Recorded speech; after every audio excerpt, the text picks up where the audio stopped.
Sekarang saya tanya, kalau presiden seumur hidup itu salah atau benar? Salah atau benar? Salah? Salah? Salah? Salah. Kalau salah, tolok ukurnya apa? Ukurannya Dia menyalahi apa? Presiden seumur hidup menyalahi apa? Undang-undang. Undang-undang apa? Undang-undang dasar. Kalau undang-undang dasarnya diamandemen, terus kemudian membolehkan seperti yang terjadi di etap MPRS, terus menjadi tidak salah. Menjadi tidak salah.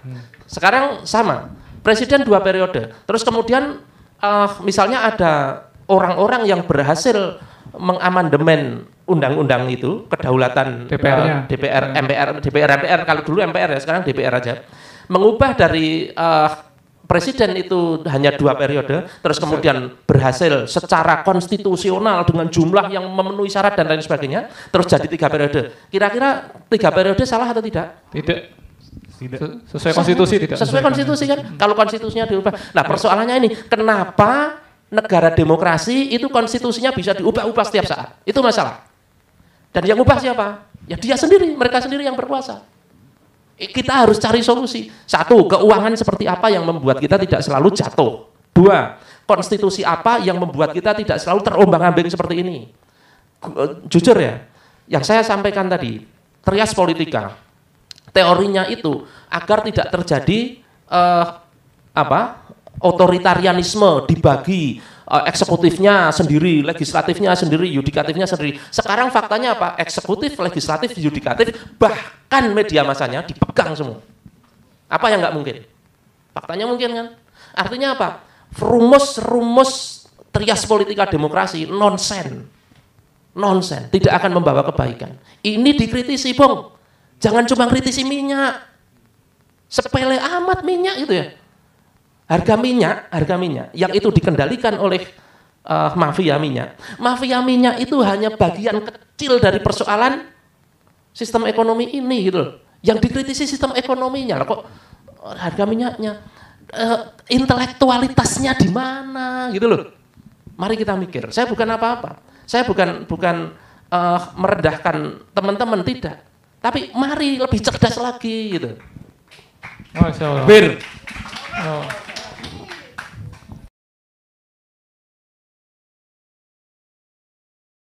Untuk Ustadz Doni dan Bang Fir, mungkin untuk bisa hadir bersama kami di tempat yang telah kami sediakan.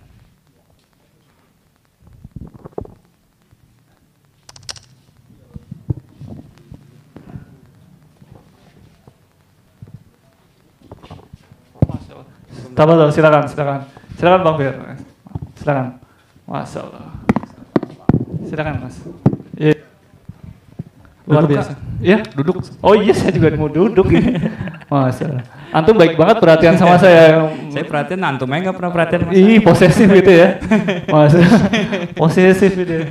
Baik, rekan-rekan yang sedang berada di lokasi maupun yang sedang di rumah, alhamdulillah kita ketemu lagi di sini dengan pembicara-pembicara yang luar biasa, materi-materi yang dahsyat di malam hari ini, jangan sampai terlewatkan.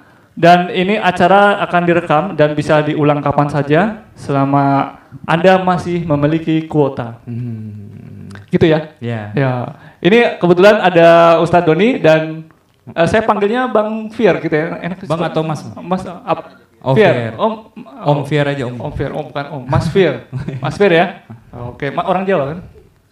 Oh, orang Sumatera. Orang Sumatera Bang ya? Bang. Sumatera mana Pak? Budak Palembang. Oh, Riau. Riau, Masya Allah. Ini saya mohon izin Ustadz Doni, saya ke Mas Fir dulu ya, Mas Fir. Jadi gini Mas Fir,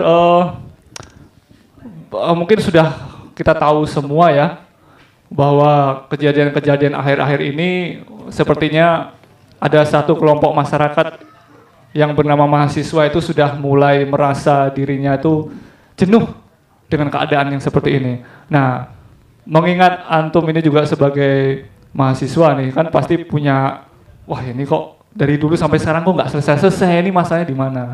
Tapi teman-teman yang lain, sebelum itu dijawab, teman-teman mungkin pengen tahu juga nih sebenarnya Bang, aku tadi mau manggil Bang lagi. Mas Fir ini dulu aktivis mahasiswa di Jogja ya, betul ya? Ya, waktu dulu itu pasti pernah demo kan ya? Pasti dulu pernah dong. muka-muka punah demo kan rambutnya panjang gitu kan. Oh, Lulus terakhir. iya.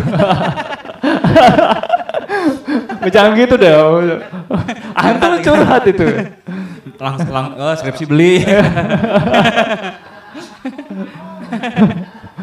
Aduh. Dulu waktu menjadi mahasiswa itu apa yang diingat dan apa yang dilakukan Mas Fir ketika melakukan aksi pertama kali ini? Dulu nih cerita dulu. Silakan mic-nya dipakai. Bismillah. Ya, tadi mungkin saya luruskan dulu Mas ya. Jadi nama saya itu Ada yang bengkok ya? Ada yang bengkok Oh, tadi. diluruskan dulu. Nama saya jadi Lafonte itu. Oh. Ini Mas, antum. Iya. Ini pun sebenarnya juga banyak ini sih, banyak orang salah paham kan dengan nama saya itu udah banyak lah. Ini nama saya itu Fier, A-nya itu Agi, ya Leventa, ya Leventa. Gitu Mas. Leventa. Siap Kak, siap, ampun. Nah itu. Nah kembali ke pertanyaan Mas tadi, apa yang saya ingat kemudian di awal saya aktif ya di gerakan mahasiswa, saya itu aktif dia termasuk yang telat lah dibanding dengan gerakan-gerakan yang lain nih kayak kami ada HMI, PMII. Jadi Gema itu baru berdiri 2004 di UI, ya, 2004. Jadi beberapa tahun setelah 98 lah, 98. Ingat dari aksi ya biasa pasti berhadapan dengan polisi, ya, kemudian panas lah, hujan, bahkan kadang-kadang itu kalau saya bosen misalnya waktu S1, yang saya telat itu mungkin kalau Mas S1-nya, kalau saya telat S2-nya. Jadi S2 saya dari 2017, jadi udah 5 tahun belum rampung Mas. Sampai sekarang? Sampai sekarang. Sampai sekarang. Istiqomah ya. Yang penting KTP-nya masih mahasiswa. Masih. Kartu mahasiswa masih ada. Masih ada. Masih ada kartu mahasiswa. Itu bisa buat ngerental ya? Bisa ya. Rental komik biasanya. Oh ya. Rental komik. Ya zaman dulu. Pengalaman ya. Iya. Iya. Bisa dijaminkan. Iya, jadi kalau biasanya itu bosen kan, misal habis sisa begini, itu biasanya ngobrol sama teman-teman yang lain, gimana nih besok aksi yuk, ayo aksi. Jadi paginya langsung buat surat pemberitahuan, malamnya itu turun langsung. Waktu itu ingat saya itu kasusnya sama BBM naik, terus di asrama kampus itu ada apa? Net poli itu kita pakai untuk menggambarkan jaring nelayan. Jadi kita bongkar itu kampus itu, bawa jaring, bawa net poli, terus jam 8 itu malam, malah dulu masih bisa malam itu. Sekarang jangankan malam Mas ya. Iya. Iya, subuh aja susah kita keluarnya kan. Iya. Banyak kelitih. Ya, Nah, itu nanti materi berikutnya. Nah itu ya turun nanti sama polisi, Mas jangan ke tengah ya, di titik 0 itu, jangan ke tengah, di samping aja, di pinggir. Ya oke, kita pinggir Pak, pinggir, terus nanti Pak polisi kan nggak mungkin sampai malam kan, jam 9 udah bubar ya kita ke tengah. Ya aksi, ya begitulah Mas, biasa aksi. Jam 9 apa? 9 malam. 9 malam. Sampai jam 10. Sampai malam ya? Sampai jam 10 biasanya. Itu bener nggak sih kalau malam sebelum aksi atau H-1 tuh kadang ada yang teror gitu, ada yang ini gitu? Iya, nggak juga sih. Saya biasanya polisi paling yang nanya, Mas besok jadi nggak, mastiin terus kan. Ya, janjian tuh? Janjian pagi. Kadang saya subuh udah banyak telepon kan dari berkali-kali. Masih ada nggak nomor teleponnya? Mungkin bisa diundang nomornya kesini. hapus. Oh, hapus. Diundang ke sini mungkin bisa. Iya paling nanti ditanya kan, ya udah nanti kita, ya Pak siap hadir bilang begitu. Siap-siap aja pagi jam 7 nanti turun bilang gitu. Oh gitu. Gitu Mas Vivit. Berarti nggak ada sweeping nih? Sweeping belum pernah sih. Kalau saya ngadepin sweeping juga rusuh, ya memang lawan politik kita yang rusuh kan. Oh. Polisinya nggak mancingin ya, mancingin. Ya nanti diviralkan kan, terus ini ini kenapa bisa aksi model begini gitu loh. Karena ide-ide kita cukup inilah ya, cukup asing lah bagi mereka. Terus kalau yang di video-video yang beredar akhir-akhir ini tuh ada tuh yang sebagian ada video yang memviralkan orang yang pura ya C. Oke. Ya, masalah. Alhamdulillah. Luar biasa nih, kita sedikit bergelap-gelap tadi ya. Iya. Sepertinya memang apa yang kita sampaikan ini menguncangkan dunia. Wah. Ya, sampai listrik ada berkedar. Takut listrik ya, itu badan.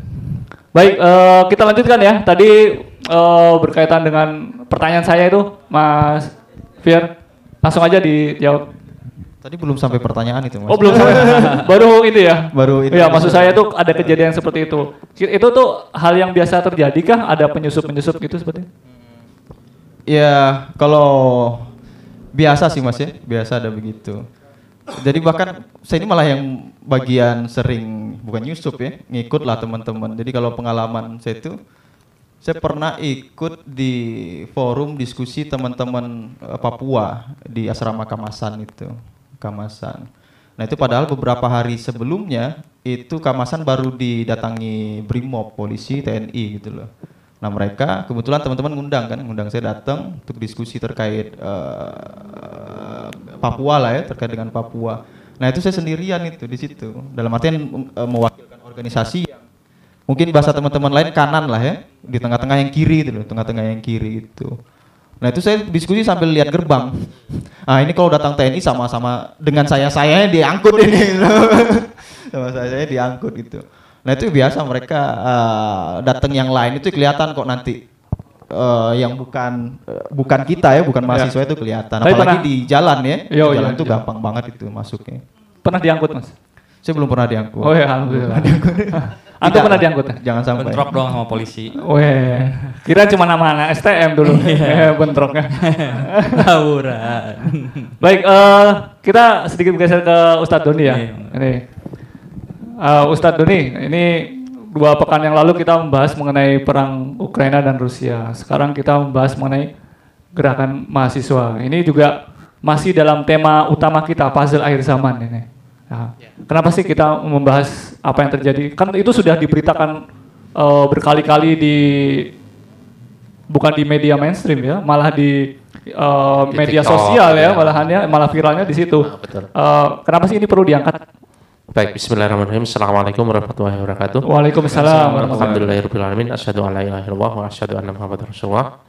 Jadi puzzle akhir zaman itu tidak sekedar mengabarkan, apa yang sedang terjadi, tetapi memberi perspektif, dan insya Allah tidak sekedar memberi perspektif, tetapi memberi jalan keluar yang bisa jadi kemungkinan besar tidak terpikirkan oleh sumber-sumber lain.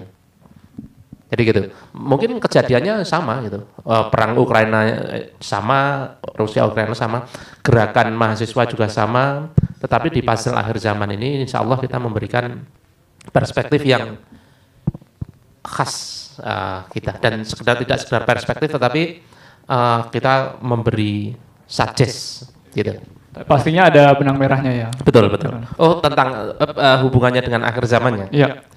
Ya tentu saja, karena ketika saya akan nyebut berulang-ulang yang disebut akhir zaman itu sejak diutusnya Rasul sampai kiamat. Maka seluruh kejadian dari zaman Rasul sampai kiamat itu akhir zaman, rangkaian dari akhir zaman. Petanya sudah saya sampaikan di beberapa pertemuan yang lalu dan sudah sering. Maka setiap kejadian-kejadian penting di dalam fase itu, yaitu tentu terkait dengan akhir zaman yang sedang kita bahas. Walaupun kaitannya itu bisa jadi kencang, kuat, bisa jadi tidak terlalu kuat. Ya cuma itu aja. Tuh, gitu Mas Wid. Ada yang mau ditanya nggak? Silakan loh. Apa ya? Kan ini gerakan mahasiswa yang sekarang tuh nggak diliput di media ya, Tat. Ya betul. Itu kira-kira kenapa ya, Tat? Sampai sebegitu dibungkamkah media, atau jadi kesannya tuh jurnalistik sekarang nggak ada yang yang tidak ada yang idealis lagi. Iya. Kita tahu ya, media massa, media elektronik dalam hal ini, katakanlah televisi gitu ya, itu pemilik sahamnya siapa? Keterkaitannya dengan penguasa bagaimana? Termasuk media cetak, bagaimana keterkaitannya? Itu rahasia umum. Kita tidak akan membahasnya, namanya ini silakan dicari sendiri, dan itu sudah clear bahwa media massa itu mau nggak mau di dalam sistem kapitalis ini adalah bisnis. Nah, namanya bisnis, maka kepentingannya apa? Kepentingan bisnis. Meskipun teorinya di dalam demokrasi, media massa itu salah satu dari pilar. Karena ada eksekutif, legislatif, yudikatif. Nah, pilar keempat itu media massa. Nah, kita juga sering melihat di peristiwa-peristiwa bersejarah di Indonesia ini itu melibatkan mahasiswa, massa dan mahasiswa. Misalnya contohnya 1966, 1998. Itu jadi ketika kan teorinya begini ya, trias politika itu teorinya, biar tidak terjadi otoritarianisme, maka dibagi 3 kekuasaan, eksekutif, legislatif, yudikatif. Yudikatif pembuat undang-undang, legislatif melaksanakan undang-undang, yudikatif menghukum pihak-pihak yang melanggar undang-undang. Dan itu terpisah. Biar apa? Biar tidak terjadi otoritarianisme, teorinya begitu. Nah, terus kemudian di berbagai macam pembahasan tentang demokrasi, pilar demokrasi itu yang formal itu kan 3 itu kan. 3, legislatif, eksekutif, yudikatif.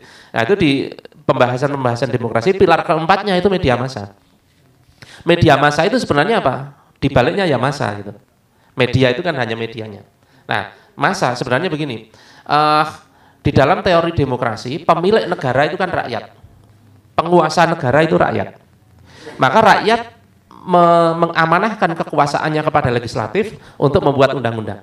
Setelah itu rakyat mengamanahkan kekuasaannya kepada eksekutif untuk menjalankan undang-undang. Ini semua dibayar. Legislatif ya dibayar dengan uang rakyat, eksekutif ya dibayar dengan uang rakyat, yudikatif juga dibayar dengan uang rakyat. Maka kontrak mereka kepada rakyat. Nah, rakyat dalam artian massa ini sebenarnya penguasa yang sesungguhnya. Sementara penguasa formalnya adalah elemen-elemen tadi. Nah, ketika elemen-elemen ini macet, eksekutif, legislatif, yudikatif ini macet, ini massa ini benar-benar hadir secara langsung terjun di medan laga. Massa dalam hal ini salah satunya mahasiswa. Biasanya mahasiswa itu elemen yang paling bisa luas untuk terjun. Kenapa? Karena dia belum punya banyak kepentingan. Kalau sudah kerja, sudah jadi pegawai itu pasti kan sudah banyak kepentingan loh. Diajak demo apa, bukan nggak tahu ada kezaliman, tahu dia. Tetapi nggak bisa bergerak. Nah, kalau mahasiswa kan belum banyak kepentingan, idealismenya itu masih bisa tersalurkan. Maka yang turun pertama itu biasanya mahasiswa. Tetapi begini, mahasiswa itu jumlahnya berapa dibanding massa seluruhnya, rakyat seluruhnya? Jumlahnya kan nggak banyak. Yang turun itu pun tidak semua mahasiswa, hanya sekian persen dari mahasiswa kan, sedikit banget. Nah, yang sedikit ini akan diamplifikasi suaranya oleh media massa gitu loh. Jadi massa mahasiswa ini yang jumlahnya secara prosentase dibanding massa sesungguhnya itu tidak terlalu signifikan. Bahkan termasuk 1966, 1998 misalnya, ketika Soeharto lengser, Soeharto terguling gara-gara demo mahasiswa 1998 itu paling berapa orang, ya katakanlah tetap banyak ya, ribu, tetap ngomongnya ribu, tetapi dibanding rakyat secara keseluruhan kan nggak banyak, cuma menduduki gedung DPR MPR, itu cuma butuh berapa ribu orang, nggak banyak kan, dibanding artinya rakyat secara keseluruhan. Tetapi rakyat yang cuma massa mahasiswa yang cuma sekian persen, mungkin tidak ada 0,01% ya dari massa rakyat sesungguhnya. Tetapi suaranya itu diamplifikasi oleh media massa. Maka jadi kencang banget, jadi tersebar ke seluruh negeri itu. Nah, itulah yang kemudian membuat suara mahasiswa yang ada di lapangan itu semakin kuat karena dia mewakili suara rakyat secara luas itu. Nah, persoalannya sekarang ketika mahasiswa bergerak tapi media massa sebagai amplifikatornya nggak jalan. Ini kayak mejen kan, kayak kita ngomong nggak pakai mic, nggak sampai di sana gitu. Nah, maka kejadian kali ini itu antara demo 1966, 1998 dan yang hari ini ini sangat penting bahwa media massa benar-benar menjauh. Nah, persoalannya ada apa di balik menjauhnya media massa. Yang harusnya media massa itu menjadi bagian dari pilar yang menggerakkan roda demokrasi ketika demokrasi itu berhenti. Tetapi sebenarnya di sini nanti kita tidak akan hanya membahas itu, tetapi kenapa itu terjadi dan bagaimana solusinya. Nah. Oke, maka kita ikuti terus. Jangan kemana-mana. Iya, jangan kemana-mana. Mungkin saya mau coba nanya ke Ya, silakan. Mas Fier. Kan dari tahun 1966 itu kan ada demo besar dari 98. Itu kan ada aktivis-aktivis yang di sebagian aktivis itu diambil yang sekarang menjabat minimal itu adalah penasehat lah. Kayak gitu. Apakah Mas Fier pernah ditawari? Iya, terkait tawaran mungkin tawaran langsung belum ya Mas ya. Tawaran langsung belum. Cuman ya generasi sekarang, kalau generasi saya ya, ini teman-teman kan lagi ya naik kepala 3 semua itu angkatan saya. Udah mulai dapat posisi lah. Ya paling teman-temannya yang gojekin kan. Mas udah Mas, daripada begitu-begitu mending jadi staff saya aja begitu. Kan udah ada yang jadi pejabat juga kan. Oh, iya. Mas. Kan rata-rata seperti itu ya, kayak Yeah. di tahun 966 itu ada Pak Kosmos Batubara kan kalau nggak salah. Terus sama 98 tuh ada beberapa teman saya yang di dalam juga. Padahal saya juga 98 juga ini jadi aktivis, kok nggak ditawarin gitu. Ya. Oh ya, aktif berarti Mas. Sudah. Kurang aktif berarti. Antum minta jabatan apa? Minta. Atau yang saya ditawarin kasih Mas aja. Sama ini Mas kan sekarang ini ada muncul isu adalah 3 periode. Padahal kan demokrasi itu sendiri harus ada yang membendung. Demokrasi itu sendiri itu kalau terbendung akan seperti sekarang. Dan demokrasi itu biar tidak biar bisa membendung itu harus adanya pemilu. Nah, menurut Mas Fier itu gimana? Iya, saya mulai dari ini dulu ya. Mungkin agak panjang Mas. Enggak panjang lah. Ya 5 menit boleh ya? Oh, boleh Mas. 15 menit kalau. Iya. Jadi terkait dengan aksi baru-baru ini dari teman-teman mahasiswa itu kan setidaknya saya nyatet ada 6 ya tuntutan dari teman-teman itu. Pertama itu terkait dengan isu 3 periode ya, pemanjangan masa pemilu lah ya. Masa pemilu, kemudian kedua itu terkait dengan pemindahan ibu kota negara, dan ketiga itu terkait dengan harga bahan pokok, keempat itu terkait dengan mafia minyak goreng, ya. Kemudian kelima itu konflik agraria, keenam itu terkait dengan tuntutan mereka kepada presiden dan wakil presiden hari ini untuk menuntaskan janji-janji mereka. Kan udah lumayan Mas, berapa tahun ini? Ya, 8 tahun. 8 tahun ya, tapi banyak sekali janji yang masih belum terpenuhi. Nah terkait dengan tuntutan ini kan bisa kita lihat sebagai reaksi aslinya ya, reaksi dari mahasiswa itu terkait dengan problem-problem yang hari ini hadir tengah-tengah mereka. Nah saya berpandangan sebuah reaksi itu muncul setidaknya karena dua hal. Pertama, penampakan dari kebutuhan pokok mereka, atau kalau bahasanya Mas Doni itu hajatul udawiyah ya. Kedua itu karena gorois atau naluri mereka.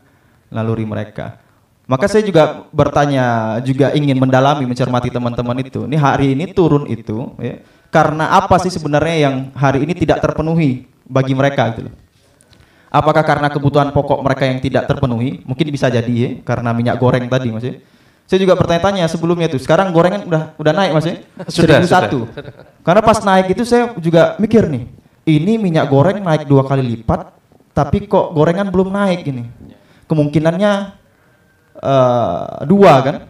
Satu, mereka memang siap rugi. Kedua, minyak goreng yang harusnya 2 hari ganti 4 hari. 4 hari nggak ganti-ganti gitu. Dikasih lilin. Biar Atau jernih memang lagi. minyaknya habis disedot sama gorengan itu loh.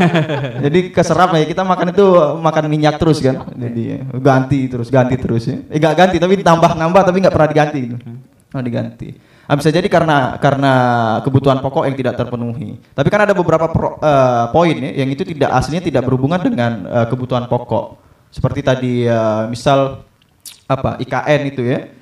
Mungkin agak jauh lah talinya dengan kebutuhan pokok. Nah, dugaan saya ini persoalan goroisnya atau persoalan naluri yang saya adopsi ya, naluri itu setidaknya kan ada 3 ya. Pertama naluri mempertahankan diri, ya. Kemudian naluri mengkultuskan sesuatu. Ketiga itu terkait dengan naluri untuk melestarikan jenis. Nah saya khawatir teman-teman yang turun ini, ya, ada yang memang kan ingin menampakkan dirinya aktivis nih, ada momen populis ya. Ini kalau saya tidak turun nih eman ini kan keren kan, merdeka gitu kan, wah terus fotonya di mana-mana. Jadi berebut untuk turun gitu loh, hanya karena merasa naluri bakoknya itu tadi ya, egonya itu muncul gitu loh. Akhirnya ya sudahlah turun lah, tapi tanpa ada landasan paradigma sebelumnya. Maksudnya 6 poin ini aslinya arahnya kemana sih problem ini gitu loh. Nggak ngerti ya, cuman karena momen populis, nuruti egonya akhirnya turun. Atau karena memang naluri mengkultuskan. Misal, oh organisasi saya turun kok, masa saya nggak turun, saya harus turun gitu loh. Nah yang saya khawatir yang ketiga ini nih, naluri mempertahankan jenis. Banyak yang turun itu yang mungkin Cari jodoh. iya, nyeser kan, nyeser. Ini banyak cewek turun nih eman nih. Turunan saya harus bagus ini kan.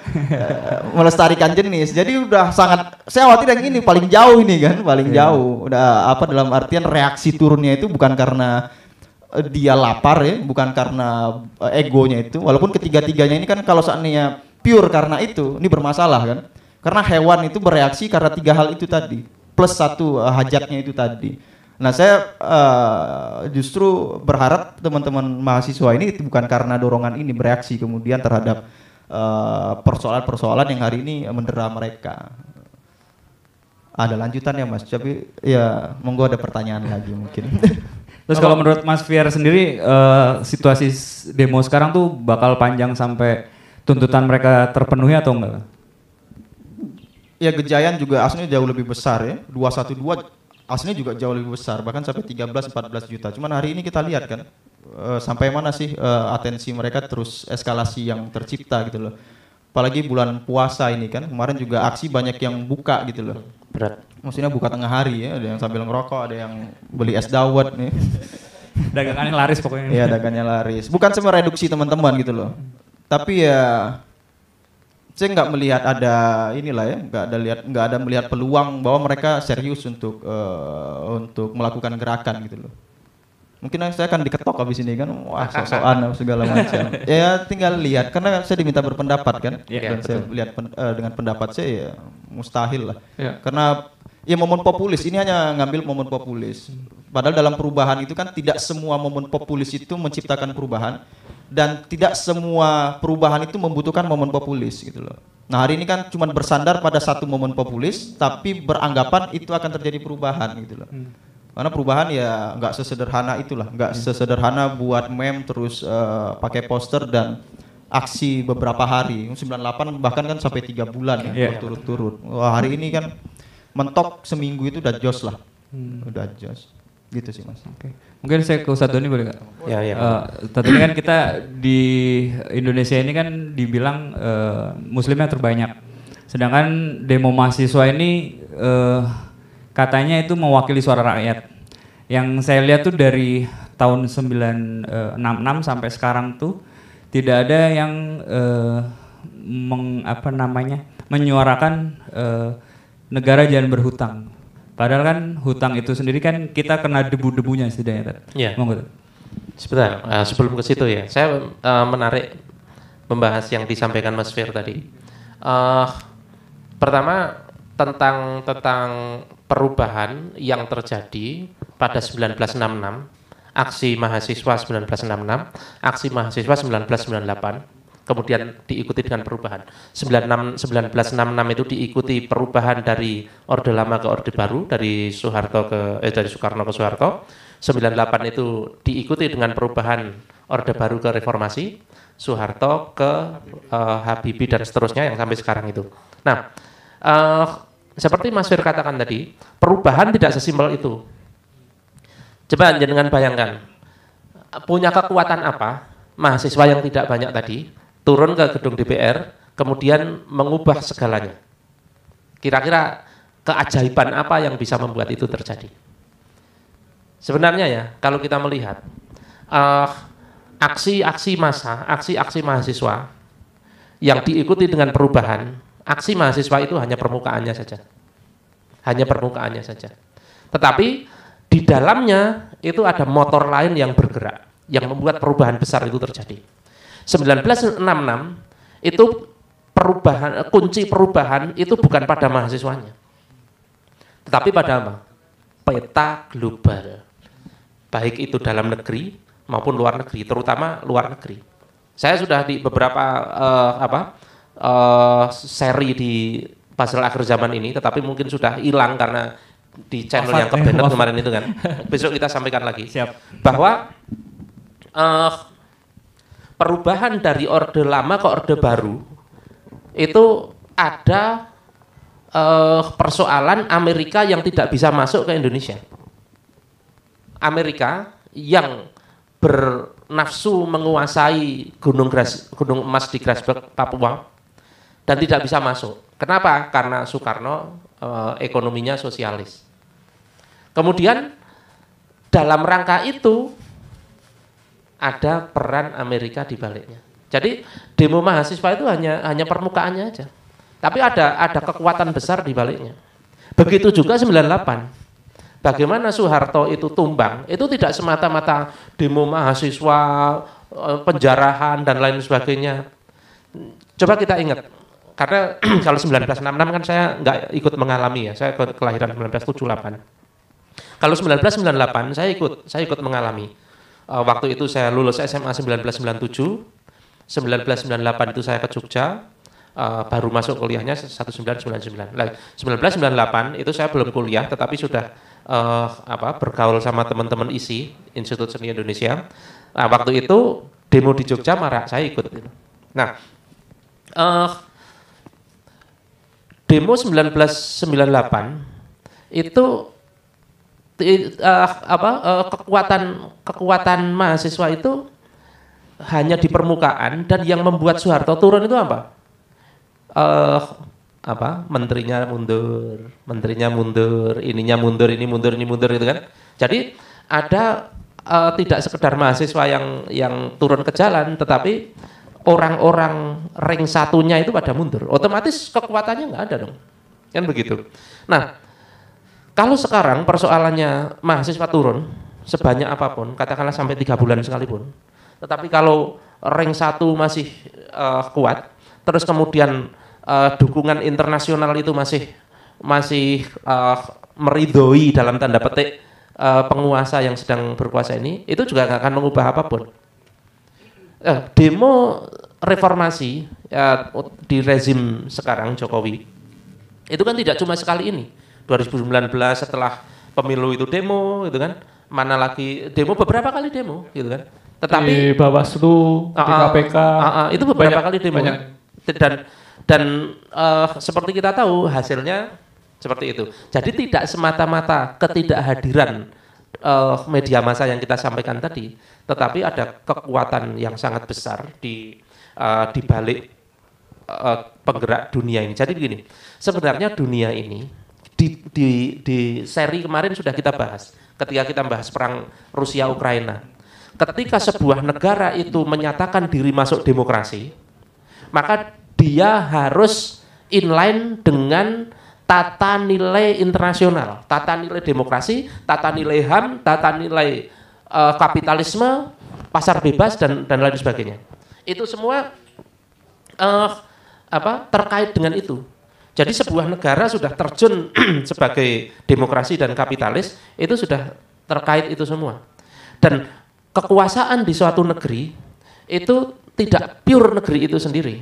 Ada keridhaan dari Cina misalnya, keridhaan dari Amerika dan lain sebagainya. Kalau kita lihat misalnya ya, 2019 yang rame itu, konon ada satu pihak yang merasa dicurangi gitu kan. Nah, waktu itu terus kemudian mencari dukungan juga ke luar negeri, tapi nggak ada yang dukung. Akhirnya juga nggak bisa apa-apa juga gitu. Nah, jadi perubahan itu sesungguhnya kalau ada gerakan di atas tanah ya, gerakan itu sebenarnya cover aja. Kita harus melihat dinamika yang lebih dalam lagi, yang seringkali itu tidak terbuka secara luas ke publik. Jadi gitu, perubahan itu seperti itu. Oh, tadi pertanyaannya apa ya? Saya biusnya habis jadi saya lupa, Pak.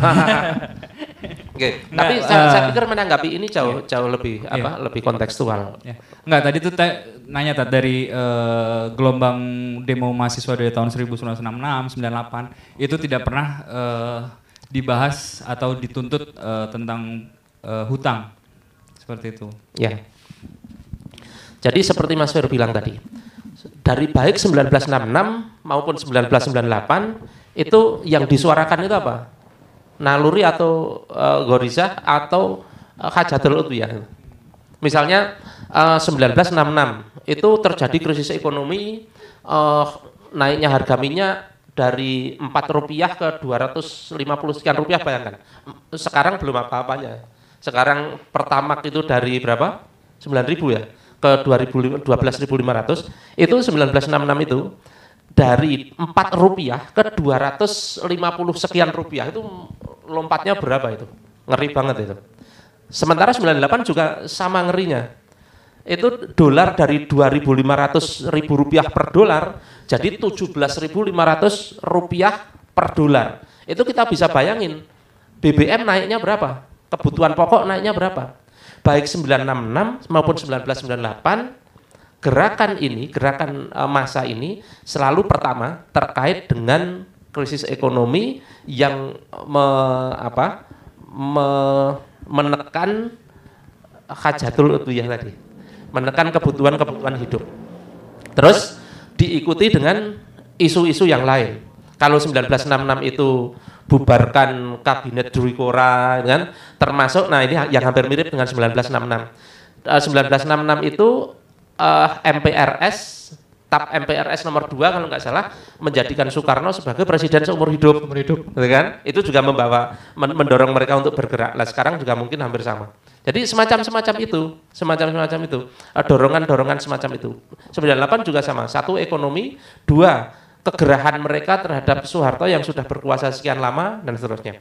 Jadi memang dorongan-dorongannya itu dorongan-dorongan yang sifatnya itu hajatul udwiyah, kebutuhan hidup dan naluri-naluri. Nah, maka mereka juga tidak memberikan visi. Mereka itu hanya kami ingin perubahan. Perubahan yang seperti apa? Gitu. Kami ingin pemimpin turun. Terus berarti siapa yang akan naik siapa gitu kan. Nah, itu tidak diikuti begitu. Karena apa? Geraknya itu hanya kebutuhan hidup dan naluri. Tidak ada pemikiran kenapa sih kok kita harus menuntut perubahan. Perubahan seperti apa sih yang akan kita inginkan. Dan lebih dalam lagi nanti sebenarnya kita harus kritis. Namanya mahasiswa kan harus kritis. Kenapa krisis ekonomi itu terjadi berulang-ulang? Kenapa persoalan kedaulatan masa jabatan presiden yang bisa diubah menjadi seumur hidup, yang sekarang mau diubah menjadi 3 periode dan lain sebagainya, itu kenapa selalu muncul persoalan itu? Nah, itu harusnya yang dikupas. Jangan hanya soal wah harga mahal, nggak sesimpel itu gitu, nggak sesimpel itu. Harusnya mahasiswa lebih kritis dari itu gitu. Nah, ya sekarang begini, kalau kita pengen lebih dalam lagi, kenapa krisis moneter itu terjadi berulang-ulang? 1966 terjadi krisis, 1998 terjadi krisis. Dan sekarang bisa jadi juga nanti muncul krisis lagi. Kenapa bisa krisis terus seperti itu? Kenapa keuangan itu nilai rupiah itu bisa selalu dijatuhkan terus? Itu yang dipikirkan dulu, jangan turunkan harga, gampang banget turunkan harga. Tapi persoalannya kenapa sih? Nah, kita ajak mikir itu dulu. Nah, jawabannya apa? 1, yang membuat mata uang kita jatuh terus itu karena fiat money. Itu jelas. Fiat money yang membuat mata uang kita itu nilainya digantung oleh mata uang negara superpower gitu. Nilai dolar, nilai rupiah itu kan digantung oleh nilai dolar. Nah, artinya apa? Amerika itu mau menentukan berapa nilai rupiah itu gampang sekali. Pengen jatuhin nilai rupiah, tarik aja dolarnya, selesai urusan gitu kan. Kalau pengen tidak turun ya dijaga aja kestabilannya, itu gampang sekali. Nah, itu dikritisi dulu gitu. Jangan hanya harga-harga naik, jangan sekedar itu. Kenapa sih membuat krisis ekonomi seperti itu gitu kan? Satu itu. Kedua, kenapa konstitusi itu kok selalu menjadi persoalan? Kenapa kok tiba-tiba aja TAP MPRS nomor 2 itu mengusulkan presiden seumur hidup? Kenapa sekarang kok tiba-tiba ada suara presiden 3 periode? Sekarang saya tanya, kalau presiden seumur hidup itu salah atau benar? Salah atau benar? Salah? Salah? Salah? Salah. Ukurannya. Kalau salah, tolok ukurnya apa? Ukurannya. Dia menyalahi apa? Presiden seumur hidup menyalahi apa? Undang-undang apa? Undang-undang dasar. Kalau undang-undang dasarnya diamandemen terus kemudian membolehkan seperti yang terjadi di TAP MPRS, terus menjadi tidak salah. Menjadi tidak salah. Sekarang sama. Presiden 2 periode. Terus kemudian misalnya ada orang-orang yang berhasil mengamandemen undang-undang itu, kedaulatan DPR-nya. DPR, kalau dulu MPR ya, sekarang DPR aja.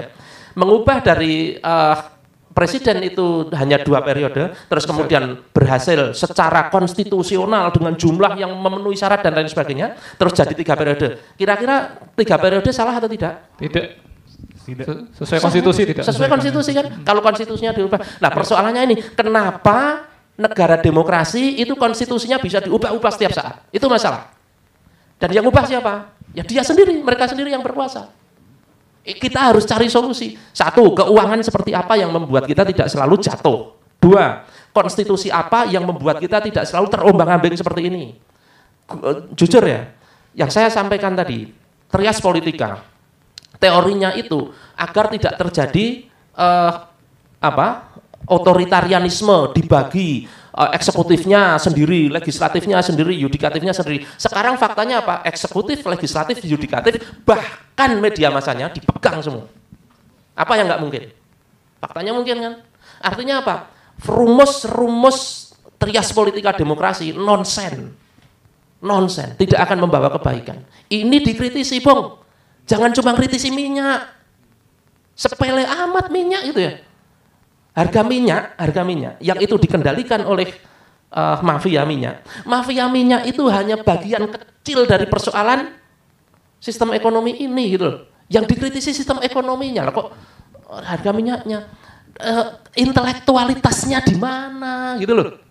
Mari kita mikir. Saya bukan apa-apa. Saya bukan merendahkan teman-teman, tidak. Tapi mari lebih cerdas lagi gitu. Masya Allah. Oh. Jadi artinya 6 poin tadi yang disampaikan sama Mas Fier tadi, seandainya itu terpenuhi, itu pun belum tentu menyelesaikan masalah. Betul. Nah, bukti bahwa itu tidak menyelesaikan masalah apa? Ketika 1966 itu tuntutan segala macam, pengen kehidupan lebih baik dan terlaksana. Soekarno lengser, orde baru berubah, orde lama berubah menjadi orde baru. Faktanya apa? Orde baru zong lagi. Wah, orde baru direformasi dengan tuntutan ekonomi begini, begini begitu. Kemudian 98 demo reformasi jadi reformasi. Setelah reformasi kayak gini lagi. Mbok yo ngambil pelajaran gitu loh. Nah, itu kita sudah terjadi berulang-ulang. Pasti ada yang salah nih, Tat. Iya. Ada yang salah. Terus kalau sekarang misalnya gerakan mahasiswa itu katakanlah kemudian berhasil membawa perubahan, kira-kira mau disebut apa setelah orde reformasi ini? Orde apa?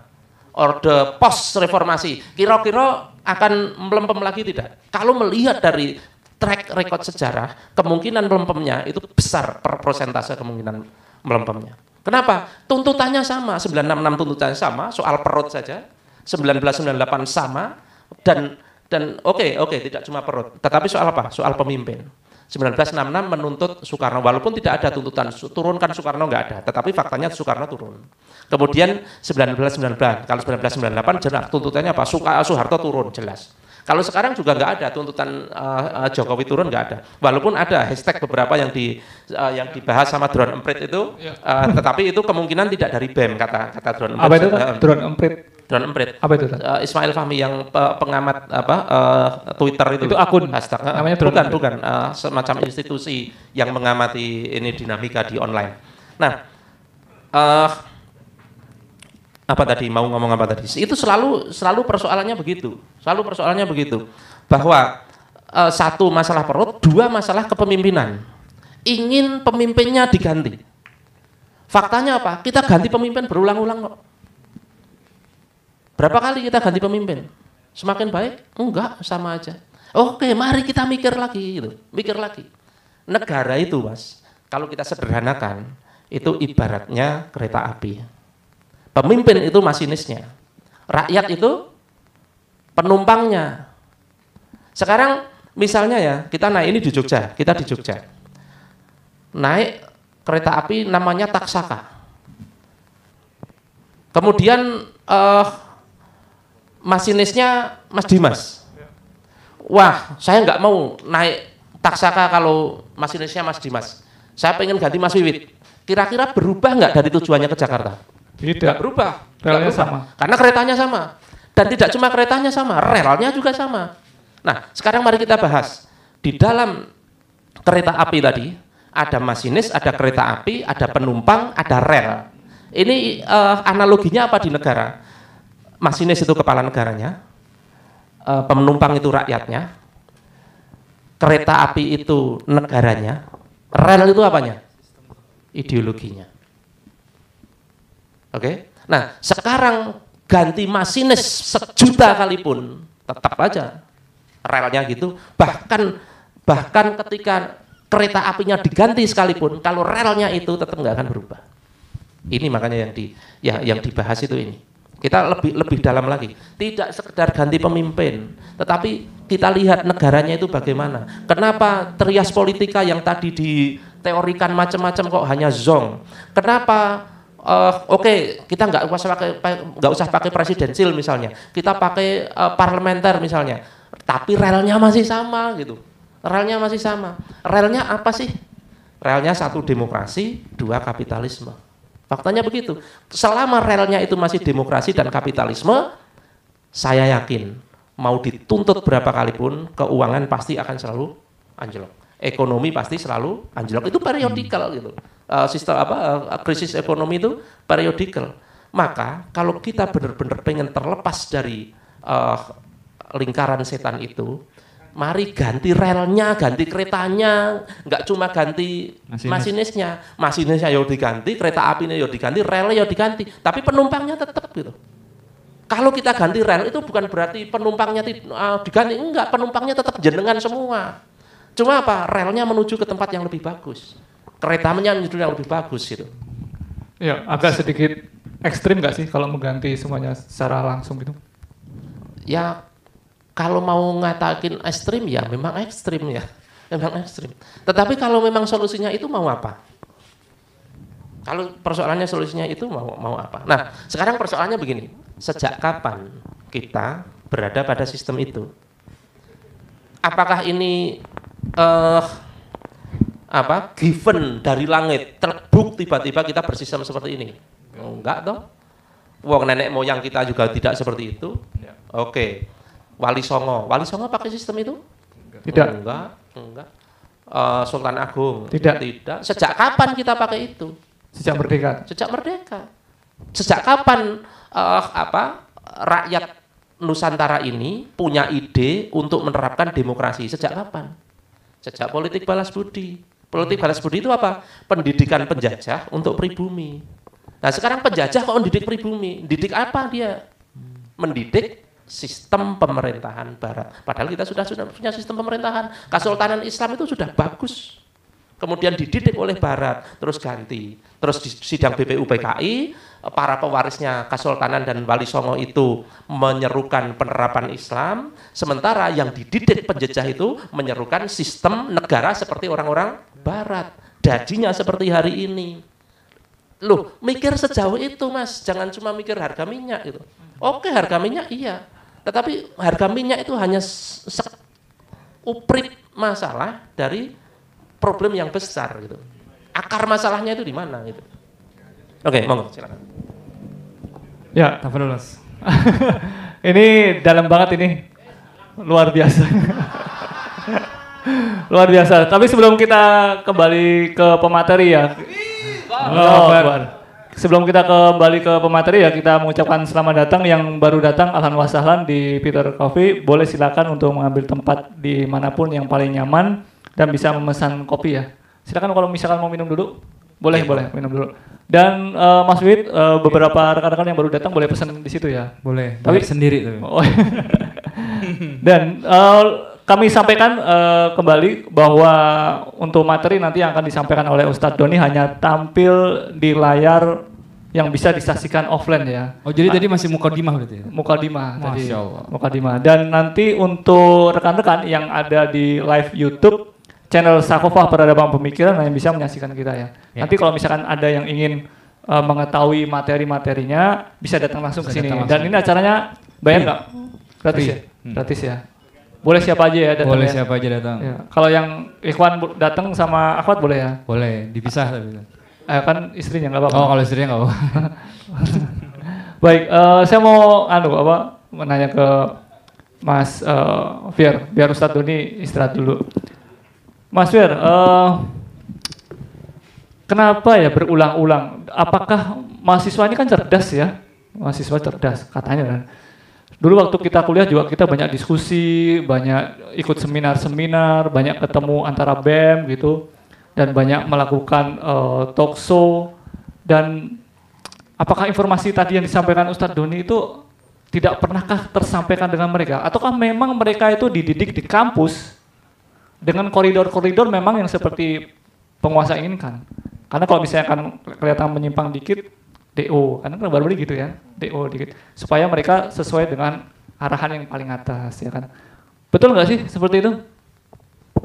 Iya, terkait dengan sikap teman-teman yang saya amati itu, memang variabelnya banyak mas ya, variabel banyak saya lihat tidak hanya kemudian kurikulum kampus ya, bahkan nanti akan melibatkan latar belakang keluarganya, melibatkan hari ini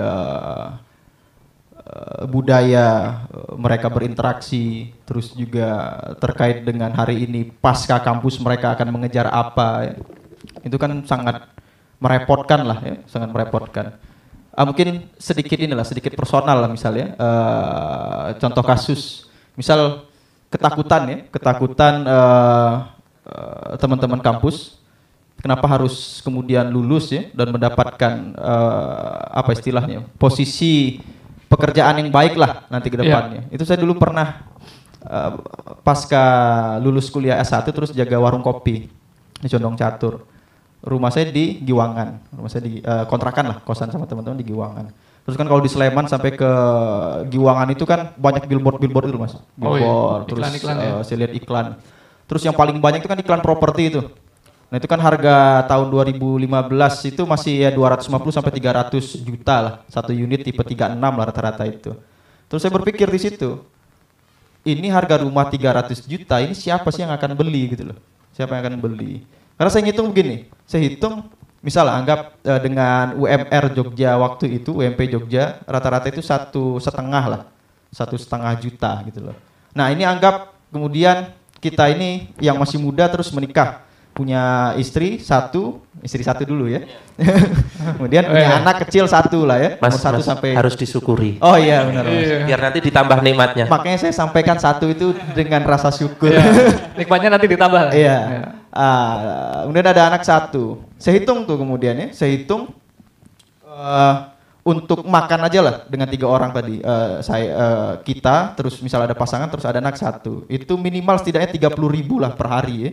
Itu udah makan sangat sederhana, minimalis, apalah kalau perumahan itu ya. SSS itu loh, sangat sederhana, minimalis lah ya. 30.000 per hari. Itu kali 30 hari itu 900.000. Gaji 1,5 kurang 900.000 itu tinggal 600.000. Kemudian sudah rumah ya, sudah makan. Kontrakan waktu itu setidaknya dapat 300 sampai 400.000. Cuman jangan dulu lah, jangan yang 400 lah ya, cari yang 300 per bulan gitu loh. Yang mungkin kamar mandi dalam ya, tidur di luar. Itu kan 300.000. Dari 600 kurang 300, sisa 300.000 itu baru makan, tempat tinggal. Bensin waktu itu masih bisa ke Giwangan ke Condong Catur itu isi 10.000 2 hari. Berarti kan kalau 30 hari 150.000, sisa 150.000. 150.000 ini misal apa lagi? Anak misal beli Pampers itu mungkin kalau saya lihat belum Pampers, belum bedak istri, itu belum iuran ronda, macam-macam lah ya. Itu udah bisa nombok, Mas. Nah, persoalannya kemudian nanti kalau nombok, kalau kurang nih, dan pasti kurang kalau kerja sendirian, mau tidak mau apa? Istri ikut bekerja. Efek istri bekerja kemana? Anak siapa yang ngurus? Mertua, gitu kan. Kalau mertuanya di sini, kalau nggak mertuanya di sini, ya akhirnya banyak hari ini, ya tadi ada nyentuh kelitih juga ya. Ya bisa jadi mungkin salah satu efek lingkaran setan itu, lingkaran setan. Nah ini yang ada di hadapan kita mahasiswa gitu loh. Sehingga bekerja itu banyak semesta berpikir yang sedang menghantam kita itu loh, harus dipikirkan. Sehingga ya mau tidak mau kuliah itu harus cepat, dapat IPK tinggi, kemudian bekerja. Teman-teman saya bahkan bekerja di Jakarta itu nggak cukup lagi, beberapa ke Malaysia. Jakarta kan paling banter 5 sampai 7 juta. Di Malaysia baru awal bulan kemarin teman saya pindah ke Malaysia. Itu gajinya langsung 4.000 ringgit. 4.000 ringgit itu sekitar 11 sampai 12 juta. Padahal harga makanan cuma beda 1.000 sama 2.000. Indonesia sama Malaysia. Tempat tinggal ya 2 juta lah per bulan. Sisa banyak mereka itu. Makanya kalau misalnya mau nyari uang memang ya mahasiswa ini, yang saya hitung kan jumlah mahasiswa kita itu kan 8 juta 300.000 lah saat ini yang aktif di Indonesia. Itu loh. Ini 8 juta ini kan setidaknya setiap tahun seperempatnya keluar lah ya, lulus ya. Berarti kan ada sekitar 2 juta orang ya. 2 juta orang ini harus berpikir pasca kampusnya gitu loh. Dimana kan janji pemerintah menciptakan lapangan pekerjaan gitu loh. Masalahnya lapangan pekerjaannya di mana sekarang kan? Terakhir yang saya dapat info bahkan saat bercuman butuh berapa formasi ya, dalam perusahaan 30, yang daftar itu 30.000 Mas. Sisanya ngapain ini gitu loh. Sisanya ngapain kan? Ini jadi pertanyaan sehingga ya teman-teman kalau misalnya tadi mau berpikir jauh ke Mas Doni itu mungkin tetap ada gitu loh. Kan kalau hak kita itu sebenarnya kan haknya aktivis di tengah-tengah populasi itu kan 1 sampai 2,5% populasi total dengan keseluruhan latar belakang. Tapi kalau mahasiswa itu setidaknya bisa upgrade sampai 10 sampai 20%. Jadi kalau misalnya ada 8 juta mahasiswa itu setidaknya potensi aktivis orang yang berpikiran cukup cerdas lah ya. Dan rata-rata itu sekitar ya bisa 800.000 sampai 1,6 juta. Nah itu yang mau saya pribadi kejar angka itu gitu loh. Kalau mau terjadi perubahan gitu loh. Hanya saja nanti kan teman-teman ini perlu diberi pemahaman ya. Kita akan mulai dari titik mana sih sebenarnya.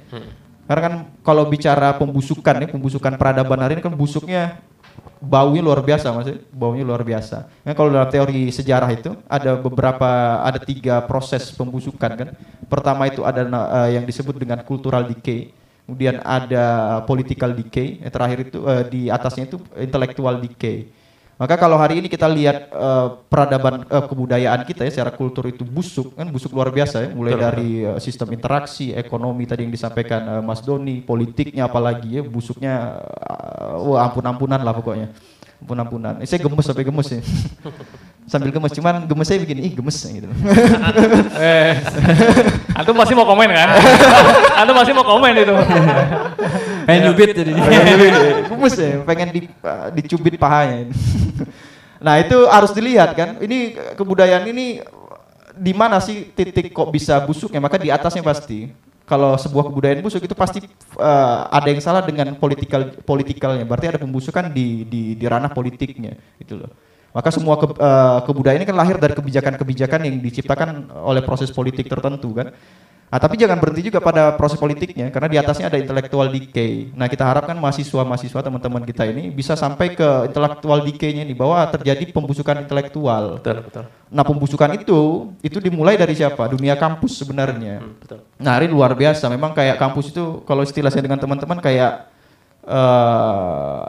kampus idol lah sebenarnya ya. Kan kita dipermak, dikasih ginju kan, biar makin cantik dan nanti dipamerkan di etalase biar nanti monggo lah perusahaan mana yang akan meminang kita kan. Berlomba-lomba siapa yang paling menor gitu loh. Lomba-lomba paling menor. Sehingga untuk bicara terkait dengan intelektualisme yang hari ini korup ya, kemudian dekadensinya luar biasa itu sudah nggak sempat Mas, sudah nggak sempat. Tapi masih ada potensi tadi 10 sampai 20%. Ya, itu semacam portofolio kampus yang menampilkan mahasiswa-mahasiswa berprestasi yang sesuai dengan apa yang mereka inginkan. Tapi saya tertarik tadi mengenai gaji tadi. Kalau misalkan saya mengingat-ingat waktu dulu, gaji saya di atas gaji Malaysia pun masih nggak cukup. Karena memang dulu itu kita terjebak dalam gaya hidup materialistik ya. Karena kehidupan yang semakin meningkat pasti kebutuhannya juga semakin meningkat. Itu betul ya. Tadi betul, berarti nyambung dengan apa yang Mas Fian sampaikan ya. Istilahnya gampang kalau di psikologi hedonic treadmill kali ya. Hedonic treadmill, nggak pernah puas kan? Selalu ada lagi selalu ada. Gimana Ustadz Doni? Ini luar biasa, nggak cukup ya ternyata. Mungkin kayak hidup kita memang dikendalikan ya seperti itu ya. Iya, betul. Betul. Tapi nggak sadar kita. Iya.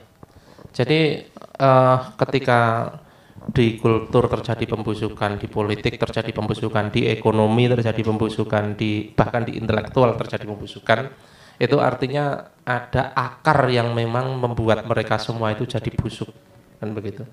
Bagaimana pendidikan kok hanya menghasilkan SDM yang hedonis. Jujur ya, sekarang pendidikan itu kan seperti disampaikan Mas Fier tadi, mencetak tenaga kerja siap pakai, kan begitu. Iming-imingnya kampus itu kan, wah belum lulus sudah dapat kerja, kan gitu. Iming-imingnya kan gitu. Tidak kemudian lulus dari sini bisa menjadi pemikir, kan enggak. Tetapi lulus di sini bisa dapat kerja, bahkan belum lulus pun sudah kerja. Nah, kenapa persoalannya pendidikan itu mengarahkan anak didiknya menuju ke situ? Oke, itu pendidikan. Terus sekarang kita ngomong soal politik. Kenapa politik mengarahkan pelaku-pelaku di dalamnya juga menuju ke situ? Sekarang aktivitas politik di negeri ini dan negeri-negeri setipe ini, yaitu negeri-negeri demokrasi, itu seperti itu. Orang yang menduduki jabatan-jabatan publik itu kira-kira tujuannya apa? Kalau kita tanya secara langsung ya, wah tujuannya mau menyejahterakan rakyat, omongannya gitu, dimulat begitu. Tapi faktanya menyejahterakan rakyat atau menyejahterakan diri sendiri? Ya, kroni-kroni itu. Akhirnya gitu kan. Nanti di mahasiswa juga ujung-ujungnya itu, di politik ujung-ujungnya itu, di ekonomi ujung-ujungnya itu, di kultur ujung-ujungnya itu, semua ujungnya itu gitu. Berarti ya memang ada salah di akarnya. Dan akar ini seperti apa? Mungkin kita masuk ke materi ya. Ya, silakan. Oke, kita singkat aja. Kita sudah mengalami gerakan mahasiswa ini minimal 2 kali, 1966, 1998 tadi sudah kita bahas. Dan kenapa semua itu terjadi? Kita harus melihat dari awal. Karena apa? Yang kita lihat, yang kita amati bahwa kehidupan bernegara kita yang seperti ini itu dimulai sejak proklamasi. Sebelum proklamasi itu Hindia Belanda. Tetapi Hindia Belanda juga tidak semuanya, ada kesultanan-kesultanan Islam. Nah, artinya kita mengalami tata pemerintahan dan tata negara seperti hari ini itu sejak proklamasi. Oke. Maka kita akan start dari situ. Pergulatan konstitusi ketika negara ini mau berdiri. Kita lihat, kita mulai dari BPUPKI. BPUPKI itu menghadirkan, mempertemukan dua kubu Islam, kubu santri, dan kubu priayi kalau pinjam fragmentasi abangan santri priayi itu ya. Nanti kaum santri ini memperjuangkan memperjuangkan Islam sebagai konstitusi negara. Sementara kaum priayi yang sudah tahu ini hasil dari pendidikan penjajah yang menentang penerapan syariat. Oke. Jadi yang kaum santri pewaris Wali Songo Kesultanan Islam itu memperjuangkan Islam sebagai kedaulatan, yang didikan penjajah ini menentang itu dan pengennya apa? Menjadikan hukum rakyat sebagai konstitusi, ya seperti halnya jalan hidup orang-orang Barat. Ya wajar dong orang Barat, orang yang menjajah kita itu mendidik anak didiknya untuk berpikir seperti itu, wajar kan? Mosok si kafir penjajah itu mengajarkan kita untuk taat pada Allah, untuk menegakkan syariat, kan nggak mungkin kan? Pasti mengajarkan itu. Nah itu yang terjadi. Nah itu deadlock di BPUPKI itu deadlock. Kubu sekuler mungkin orang-orang umum menyebutnya nasionalis, kubu nasionalis. Artinya nasionalis itu apa? Menentang penerapan syariat, intinya itu, menentang Islam sebagai kedaulatan. Kubu nasionalis menentang Islam sebagai kedaulatan. Kemudian kubu santri memperjuangkan Islam sebagai kedaulatan.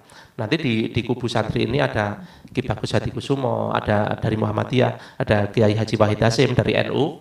Terus dari kubu sekuler ya ada Soekarno, Hatta dan lain sebagainya. Kemudian deadlock sampai akhirnya terbentuklah PPKI, kemudian melahirkan Piagam Jakarta. Piagam Jakarta ini semacam kanalisasi dari deadlock tadi. Dengan kanalisasi apa? Di Piagam Jakarta ini kita tahu ada 7 kata yang sangat terkenal itu. Negara berdasarkan ketuhanan dengan kewajiban menjalankan syariat Islam bagi pemeluk-pemeluknya. Itu hasil perjuangan para ulama, kemudian disepakati oleh forum. Maka kalau kita ngomong kesepakatan para pendiri bangsa, itu ya Piagam Jakarta itu. Yang di dalamnya mengatakan negara berdasarkan ketuhanan dengan kewajiban menjalankan syariat Islam bagi pemeluk-pemeluknya. Itu yang disebut kesepakatan Bapak pendiri bangsa itu. Karena apa? Pencoretan 7 kata itu di luar forum, di luar sidang gitu. Tanggal 18-nya Hatta ngundang Ki Bagus mengatakan ini harus dicoret dan dicoret. Ini dilihat di seri 7 kata itu gampang. Nah, kemudian tercoretlah itu dengan harapan kepada Ki Bagus, oke, ini sementara dicoret dulu Ki Bagus. Ini yang ngomong Hatta. Sementara dicoret dulu Ki Bagus. Nanti 6 bulan lagi kita bikin undang-undang. Jadi UUD 45 itu sifatnya sementara. Ketika PPKI dan BPUPKI itu membuat undang-undang, menyusun undang-undang, maka UUD 45 itu sifatnya sementara. Nah, kemudian Hatta mengatakan nanti 6 bulan lagi kita bikin undang-undang yang fix. Nanti umat Islam silahkan datang. Nggak usahlah di pembukaan dituliskan syariat semacam itu. Tapi nanti tinggal masukkan aja secara real ke dalam undang-undang dasar. Tapi faktanya terus tidak terjadi. Ada agresi militer Belanda dan seterusnya itu. Terus kemudian sekian tahun sampai 1949 sampai KMB kemudian di Meja Bundar dan akhirnya Belanda menyerahkan kedaulatan kepada Indonesia dan kemudian baru 1959 57 ya berawal dari 57 umat Islam ini menuntut kembali. Ayo dong, ini sudah nggak ada Belanda nih. Sekarang kita bikin undang-undang seperti yang dulu direncanakan. Maka pemilu dan akhirnya menghasilkan Dewan Konstituante. Dewan Konstituante itu nanti menghasilkan 3 blok, tetapi 2 blok besar. Blok Pancasila dan blok Islam. Blok Pancasila itu ada PNI, Partai Nasionalis Indonesia, ada Partai Komunis Indonesia, ada Partai Kristen Indonesia, ada Partai Katolik, ada Partai Sosialis Indonesia. Sementara blok Islam ada Masyumi, di dalamnya termasuk Muhammadiyah, ada Nahdlatul Ulama yang tadinya menyatu dengan Masyumi terus kemudian memisahkan diri, ada Partai Syarikat Islam Indonesia PSII, ada Tarbiyah, Persatuan Tarbiyah Islamiyah PERTI. Nah, semua partai Islam yang berbasis masa Islam itu memperjuangkan Islam sebagai konstitusi undang-undang. Sementara blok PNI, PKI, Partai Kristen, Partai Katolik, Partai Sosial memperjuangkan Pancasila dan memperjuangkan menentang syariat, intinya begitu. Nah, itu juga terjadi deadlock lagi. Maka terus kemudian voting. Votingnya intinya adalah yang satu menjadikan UUD 45 sebagai undang-undang dasar lagi. Yang kemudian yang lainnya tidak laku Bu Islam, ini tidak menghendaki UUD 45. Pengennya ya undang-undang seperti yang dijanjikan tadi. Nah, kemudian voting. Votingnya ini hasilnya itu unik. Pendukung UUD 45 itu sekitar 250 sekian atau 260 sekian. Sementara pendukung mengganti UUD 45 itu 199. Nah, memang secara jumlah ini menang pendukung UUD 45. Tetapi secara syarat formal itu belum memenuhi. Belum cukup 2/3 dari forum, belum cukup. Maka voting itu pun tidak berlaku. Walaupun menang UUD 45 tapi tidak berlaku. Ini deadlock akhirnya. Nah, deadlock itu dijawab oleh Soekarno dengan membubarkan sidang konstituante. Nah, ini singkat aja ya. Akhirnya sidang konstituante itu diikuti dengan pembentukan MPRS. MPRS yang kemudian menjadikan Soekarno sebagai presiden seumur hidup, itu persoalannya. Itu kronologinya itu begitu. Nah, presiden seumur hidup ketika itu kan rentetan kejadiannya kan macam-macam ya. Ada krisis ekonomi dimulai dari ini. Krisis ekonominya itu dimulai dari ini. Perang antara Indonesia dengan Belanda memperebutkan Papua. Sementara Soekarno itu hutang senjata ke Soviet. Senjatanya canggih-canggih, banyak banget. Bahkan sampai Belanda dan Inggris pun tidak kuasa menahan tentara Indonesia. Kenapa? Senjatanya canggih ini dari Soviet. Tetapi itu harus dibayar dengan harga mahal. Hutangnya besar sekali. Nah, itu kemudian melahirkan krisis ekonomi, termasuk juga tidak hanya itu ya. Artinya krisis ekonomi itu tidak semata-mata soal hutang, tetapi memang ada sebuah mekanisme internasional besar. Kemudian muncul krisis ekonomi, kemudian muncul Gestapo, muncul presiden seumur hidup, muncul macam-macam, ada persoalan-persoalan sosial yang menumpuk, sama seperti hari ini, sama seperti 1998 menjelang Soeharto turun, ada persoalan-persoalan sosial yang menumpuk. Terus kemudian muncul Tritura, mereka bergerak, tetapi sesungguhnya ini bisa kita bahas di pertemuan lainnya, bahwa di balik ini itu ada kekuatan besar Amerika yang menginginkan masuk ke Indonesia untuk menguasai Gunung Grasberg tadi, sampai akhirnya Soekarno bisa tergulingkan, kemudian Soeharto naik dengan super semarnya, kemudian menguasai, kemudian berubah menjadi Orde Baru. Di Orde Baru seperti kita tahu, orang-orang dekat Soeharto itu jenderal-jenderalnya itu jenderal merah, orang-orang Kristen, orang-orang Katolik dan lain sebagainya, yang kemudian menjadikan umat Islam ini sebagai lawan politik, sebagai oposisi. Kemudian terjadi beberapa kasus, karena gini, namanya umat Islam itu ketika 7 kata dijegal, dicoret, kan? Ketika perjuangan di sidang konstituante dibubarkan. Itu kan artinya ada aspirasi yang, dan ini aspirasi ini kan sebenarnya absah kan? Sekarang gini, umat Islam di Indonesia punya aspirasi untuk menerapkan Islam, itu sah nggak? Sah. Salahnya di mana? Kita punya aspirasi, salahnya di mana? Kalau kita mengangkat senjata seperti halnya PKI itu oke, itu salah ya. Tapi kalau punya aspirasi kok terus enggak boleh, ini tidak, ini anti, antinya di mana? Wong kita itu katanya menghargai aspirasi kok. Toh kita juga warga negara yang sama, kita lahir di negara yang sama, gitu kan? Maka ketika umat Islam itu beberapa kali dijegal di Piagam Jakarta, dijegal di sidang konstituante. Nah, ini ada lagi energi umat Islam yang melihat kedoliman itu tetap tidak terima. Maka akhirnya kemudian disikat lagi oleh Soeharto, Tanjung Priok 1984. Kemudian Talang Sari 1989 dan lain sebagainya. Nah, kemudian persoalan-persoalan sosial menumpuk, ekonomi lagi-lagi terjadi. Ini kayak apa ya? Gurita masalah yang saya sampaikan tadi, gurita masalah. Kemudian terjadi krisis ekonomi 1997 sampai 1998 yang kemudian menjatuhkan rezim Soeharto ini secara ekonomi ke titik yang paling rendah. Dan Soeharto tidak bisa mengatasi ini. Dan plus, ini nanti kita bahas di sesi khusus, bahwa Soeharto itu yang dulu di awal periode Orde Baru itu dekat dengan Jenderal Merah, dekat dengan Kristen, separuh berikutnya itu mendekat ke umat Islam dengan membuat IJMI. Walaupun misinya itu ya sekularisasi juga, sekularisasi umat Islam juga. Tetapi apapun jenderal-jenderal merah yang dulunya menjadi tangan kanannya Soeharto yang kemudian sudah mulai ngelirik ke sebelahnya itu, ini nggak suka. Inilah yang kemudian yang saya katakan tadi, ada kekuatan besar sebenarnya di balik kejatuhan Soeharto. Kejatuhan Soeharto itu tidak semata-mata demo 1998, demo mahasiswa 1998, tetapi ada kekuatan yang ada di baliknya yang akhirnya menjungkalkan Soeharto di 1998 itu. Kemudian muncul era reformasi. Era reformasi, jadi kita lihat gini, mereka demo 1966 pengen hidup lebih baik, demo. terus terjadi perubahan kepemimpinan.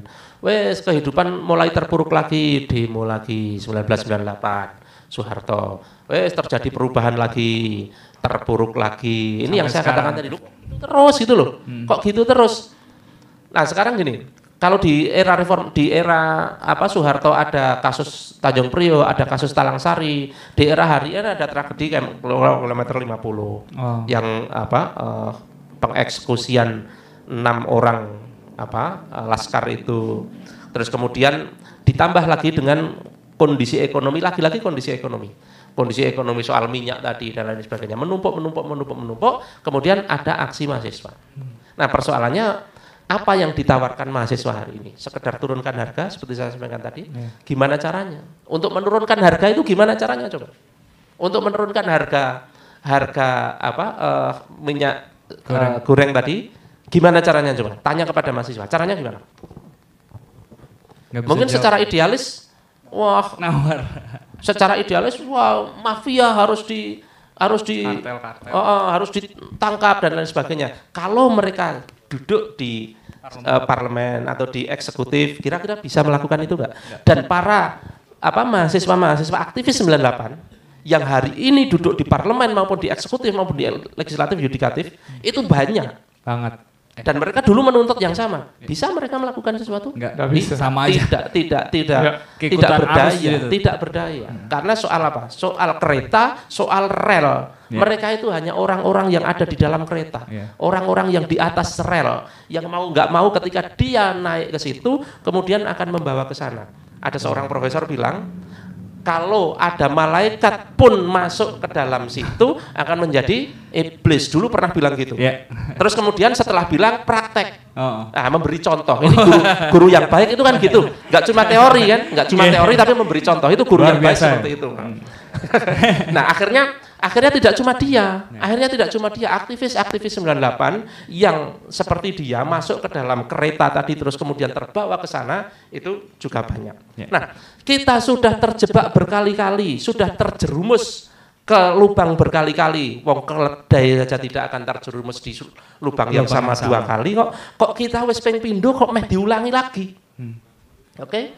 Nah, ini kan menjadi masalah. Nah, maka mari kita lihat problem utama kita itu apa. Sekali lagi problem utama kita itu bukan soal harga minyak, bukan soal naiknya BBM, bukan soal itu. Tetapi apa yang membuatkan itu naik? Apa yang membuat kita itu harus harus menggunakan fiat money? Apa yang membuat kita harus mengikuti pasar bebas? Apa yang membuat kita harus mencabut subsidi? Kan BBM itu kan dulu disubsidi kan? Terus sekarang dicabut. Kenapa kok harus dicabut? Kenapa? Alasannya kenapa? Membebani negara. Membebani negara. Subsidi itu kan menjadi beban negara kan? Sekarang pertanyaan saya, Kak, gini, di dalam bisnis, nah kita ini teman-teman ini banyak yang pebisnis. Di dalam sebuah jenengan bayangkan punya bisnis, yang menjadi beban itu apa? Di dalam perusahaan yang menjadi biaya beban itu apa? Employee. Pegawai, apalagi? Pajak. Operasional, oke? Itu beban kan? Kalau duit yang masuk kantong ini beban atau tidak? Enggak. Ini profit namanya, bukan beban. Duit yang masuk kantong itu profit, oke? Yang masuk kantong siapa? Masuk kantong owner kan? Kalau yang masuk kantong pegawai beban atau profit? Beban kan? Oke. Nah sekarang gini, negara ini ownernya siapa? Teorinya ownernya negara siapa sih? Teorinya ownernya negara siapa sih? Rakyat kan? Maka kalau kemudian rakyat itu menerima keuntungan, itu kira-kira beban atau profit? Profit. Lah wong rakyat dapat subsidi kok disebut beban? Loh, rakyat kan pemilik, wong pemilik terus dapat duit kok disebut beban? Berarti visinya, berarti paradigmanya, berarti rakyat itu bukan owner, rakyat itu hanya beban. Kalau rakyat itu beban, maka ownernya siapa?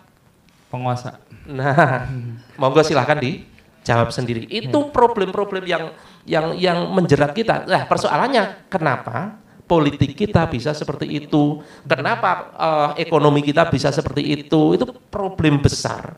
Intinya begini, saya akan lompat, mungkin ini rodo adoh gitu ya, tetapi kita akan sambungkan, tetapi kalau nyambungnya sekarang jadi panjang. Intinya apa? Kita menerapkan sistem yang dibuat oleh mereka. Dulu orang-orang barat datang ke sini, menjajah ke sini, itu dengan membawa tembakan, dengan membawa militer. Kita ditodong untuk menyerahkan kina, menyerahkan rempah-rempah dan lain sebagainya. Kita ditodong. Terus mereka akhirnya mengubah strategi. Piye carane tetap bisa mengambil kekayaan tanpa nodong. Sekarang mereka tetap mengambil kan? Kalau dulu mengambil rempah-rempah, sekarang yang diambil apa? Lebih berharga dari rempah-rempah. Emas yang diambil, minyak yang diambil, pasar yang diambil dan lain sebagainya. Mereka menodong, mereka datang ke sini membawa tentara? Tidak. Tetapi kenapa bisa terlaksana? Ideologi. Iya, karena kita sudah menggunakan pola permainannya sana, yang membikin sana gitu. Pola permainan apa? Demokrasi dan kapitalis. Nah, kapitalis itu kan gini, faktanya di dunia ini negara kapitalis itu banyak yang maju. Amerika kapitalis maju, Inggris kapitalis maju, Jerman kapitalis maju, dan lain sebagainya. Loh, kita kalau nggak kapitalis ya nggak maju dong. Oh, nanti dulu Bung, nanti dulu. Kapitalis itu nanti ada dua. Di dalam dunia kapitalis secara personal itu ada, pinjam teorinya Karl Marx, ada bourgeois, ada proletar. Bourgeois itu pemilik modalnya, proletar itu pegawainya, itu secara personal. Nanti di negara juga sama. Kalau bourgeois itu pemilik modal, proletar itu buruh. Nanti di negara juga sama. Ada negara tipe bourgeois, ada negara tipe buruh. Kapitalis tipe bourgeois dan kapitalis tipe buruh. Nah, kita itu kapitalis tipe bourgeois atau kapitalis tipe buruh? Buruh. Tipe buruh. Masalah. Persoalannya kenapa kita menjadi kapitalis tipe buruh? Karena ini permainannya sana. Yang bikin kapitalis sana. Terus kita mau mengubah, wah saya yang jadi bourgeois, Amerika yang jadi buruh. Ora iso Bung, wong segawe kono kok. Kalau kita pengen berjaya, jangan pakai permainannya sana. Jangan sampai ngikut pola permainannya sana. Kita punya pola permainan sendiri, mari kita giring, kita gas. Takbir. Allahu Akbar. Masalah, salah. Takbir. Ya. Semakin panas ya. Semakin panas. Ya, saking panasnya teman-teman agak menjauh duduknya lagi. Masya Allah. Rasi Daudan ini. Ya. Baik, bagi rekan-rekan yang menyaksikan melalui channel YouTube Sakofa Peradaban Pemikiran, silakan tanyakan melalui live chat sekarang. Tanyakan apa saja yang berkaitan dengan materi kita terhadap kedua pembicara kita di malam hari ini. Kalau misalkan ada, tolong diinformasikan ya, Mas Rido. Kita beri kesempatan dulu untuk yang di lokasi. Ya, mungkin hanya satu pertanyaan karena sekarang kan bulan Ramadan. Besok ya kita udah tahu sekarang bulan Ramadan, kita udah tahu. Daripada apa bulannya gitu. Jadi hanya satu pertanyaan aja Ya, gitu. Silakan ya. Monggo. Ya. Mas, ada tuh satu pertanyaan. Ya, silakan. Sebutkan nama, tinggal di mana, dan pertanyaannya ditujukan kepada siapa? Kepada MC-nya. Assalamualaikum warahmatullahi wabarakatuh. Waalaikumsalam warahmatullahi wabarakatuh. Saya Lutfi, saya dari Karangajen, Mas. Siap. Saya peserta TMP 6 kemarin. Yang paling menggelitik saya ini, Geli berarti ya? geli ya, jauh-jauh ke sini karena saya memang mengidolakan Ustadz Doni dan Bapak Odiana yang semuanya nggih. Masya Allah. Oh nggih, nggih juga ya nggih. Itu adalah ini kan di pasal 33 Undang-Undang Dasar 45 itu kan disebutkan bahwa yang pasal pertama perekonomian dizon sebagai usaha bersama berdasar atas asas kekeluargaan. Kedua, cabang-cabang produksi yang penting bagi negara dan yang menguasai hajat hidup orang banyak dikuasai oleh negara. Yang ketiga, bumi dan air dan kekayaan alam yang terkandung di dalamnya dikuasai oleh negara dan dipergunakan untuk sebesar-besar kemauan rakyat. Oke. Yang menjadi pertanyaan adalah bagaimana bisa semua cabang-cabang penting dan hasil alam itu kemudian dikuasai oleh pihak swasta? Saya pikir negara ini sebetulnya inkonstitusional karena tidak melaksanakan undang-undang dasar sendiri. Kalau berdasarkan saya piwulangnya dari Ustadz Condro bahwa di ajaran Islam seluruh sumber daya itu sebetulnya milik rakyat gitu. Iya. Kemudian dipergunakan juga persis dengan ini bunyinya dari pasal 333 ini. Lalu bagaimana kok negara dengan sewenang-wenang itu ceritanya tidak melaksanakan ini, kemudian dilegalkan, dilegitimasi. Benar tadi Ustadz Doni mengatakan trias peristika itu semuanya bullshit gitu. Nah gitu. Nah itu ini rakyat kan bisa menentang ya, bisa meminta haknya. Kenapa ini tidak kita perjuangkan itu loh? Gitu. Kalau kita perjuangkan, tak pikir gaji yang tadi Mas apa itu tadi bilang Mas Fir yang cuma UMR 2 juta, enggak ada 2 juta Mas. 50 juta gampang Mas. Asal amin ya asal loh. Semua sumber daya kembali ke kita kan gitu. Masya Allah. Gitu. Matur nuwun. Assalamualaikum. Waalaikumsalam. Pertanyaannya bagus, silakan dijawab Ustaz. Jadi problemnya di sini. Ada pasal di dalam undang-undang kemudian itu tidak berfungsi. Soalnya gitu kan, persoalannya gitu. Nah, kalau kita lihat pasal di dalam undang-undang dasar itu, air, api dan segalanya itu dikuasai negara dan sebagainya, itu sebenarnya bukan elemen dari demokrasi dan kapitalis. Karena elemen dari demokrasi dan kapitalis itu sumber daya itu milik swasta. Memang begitu. Nah, walaupun ada undang-undang seperti itu, karena faktanya kita itu menggunakan sistem demokrasi dan kapitalis, maka kalaupun ada pasal itu, dia nggak akan berfungsi. Karena pasal itu hanya tulisan. Sementara faktanya kita menggunakan ideologi dan thorikoh atau metodenya kapitalis itu. Ibaratnya begini, misalnya saya punya mesin jet yang saya dapat dari Boeing ya, kanan kiri, saya punya 2. Terus tak pasang di mobil Suzuki-nya Mas Fani, kanan kiri. Kira-kira bisa mabur apa orang? Nggak bisa mabur gitu. Karena apa? Itu bukan elemennya Suzuki, itu elemennya Boeing gitu. Nah, pasal itu elemennya sistem pemerintahan dan sistem ekonomi Islam. Ditemplekkan yang sistem ekonomi kapitalis dan demokrasi. Jalan. Ya cuma nemplek tok gitu. Cuma nemplek tok berupa apa? Berupa tulisan di undang-undang, tetapi tidak terimplementasikan. Kenapa tidak terimplementasikan? Karena faktanya kita menggunakan metodenya kapitalis gitu. Jadi itu hanya hiasan saja. Nah, kalau pengen itu berfungsi, ya jangan pakai itunya tok. Karena itu nggak akan berfungsi tanpa tubuhnya. Jet ini tidak akan berfungsi tanpa badannya pesawat, tanpa sayapnya, tanpa semuanya gitu. Itu baru berfungsi. Nah, kalau kita pengen itu berfungsi, itu dikembalikan kepada sistem yang aslinya apa? Sistem Islam. Maka itu bisa berjalan. Gitu deh. Saya pikir jawabannya itu. Menjawab ya. Menjawab ya. Mas Fiar ada tanggapan? Iya, monggo Mas Fiar ditambahi. Iya. Kalau saya masih itu secara semantik mungkin perlu dipertimbangkan ulang kan terkait dengan kata per kata di dalam UUD 45. Ini tadi kalau kita perhatikan kan dikuasai oleh negara. Ya. Dikuasai itu kan punya pengertian yang hal yang penting bahkan ya, hal-hal yang penting termasuk tadi tanah, kemudian air ya. Nah ini kan konsekuensinya berat itu ketika dikatakan dikuasai oleh negara. Makanya saya sering katakan ke teman-teman yang misal turun di Wadas ya, terkait dengan konflik agraria itu, kita nggak akan pernah menang ketika negara itu mengklaim tanah ini harus digusur gitu loh. Karena dasarnya UUD 45 itu kan dikuasai oleh negara. Kan beda. Coba seandainya mungkin kita ajukan dikelola oleh negara. Nah kalau misalnya Islam kan sebenarnya kan negara itu mengelola, bukan menguasai. Maka itu sejak dasar aja perlu, ya bukan salah, dipertimbangkan lah. Nanti kalau saya bilang salah malah saya di inskonstitusi kan. Itu kalimat kata yang sangat sederhana tapi punya pengaruh yang besar. Makanya saya bilang teman-teman nggak akan pernah menang kalau negara hari ini gitu loh. Semuanya dikuasai mereka kok gitu. Gitu sih Mas. Gitu ya. Menarik itu. Gimana? Ada pertanyaan lagi? Sudah cukup? Sudah cukup. Yang live chat ada? Nggak ada ya?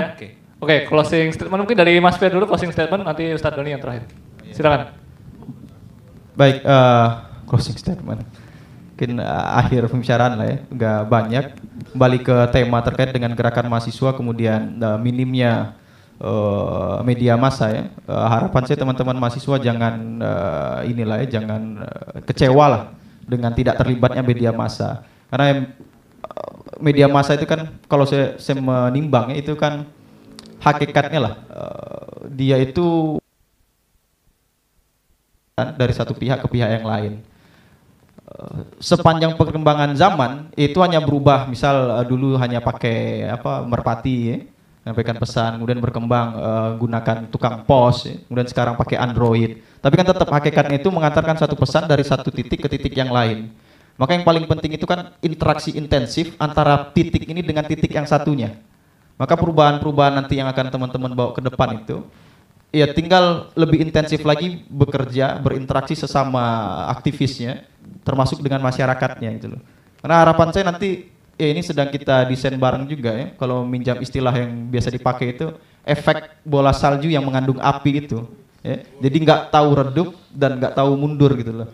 Ya mungkin untuk yang hari ini gemes ya dengan situasi ya, kita sampaikanlah ke orang-orang tua ini ya, generasi sudah berubah ya. Ya kita minta untuk berhati-hati gitu loh. Karena pengadilan nanti yang akan dihadapi oleh mereka ini bukan pengadilan yang sederhana gitu loh. Karena basisnya bukan kemarahan karena perut ya, tapi memang satu kalau istilahnya ngamuannya orang Indonesia ini kalau dibarengi dengan pemikiran yang kuat nanti ya, apalagi istilahnya Mas Doni itu datang dari langit ya. Ini ya kita akan ganggu tidur mereka lah ya. Kita akan ganggu tidur mereka dan ini akan semakin besar ke depannya. Ya terima kasih. Baik. Ada yang sudah terganggu kemarin diamankan. Iya. Dapat azab dikit Ustaz. Dikit aja. Silakan Ustaz Doni. Baik.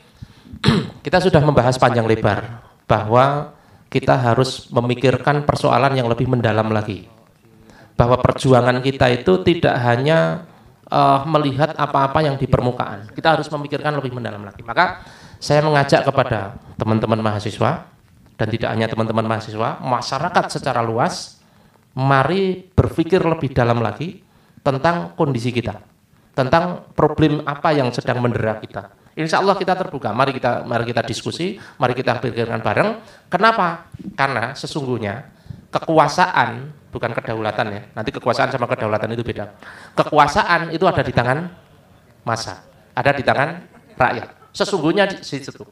Nah, adapun penguasa itu bisa duduk di atas sana, itu karena legitimasi dia dipilih oleh rakyat.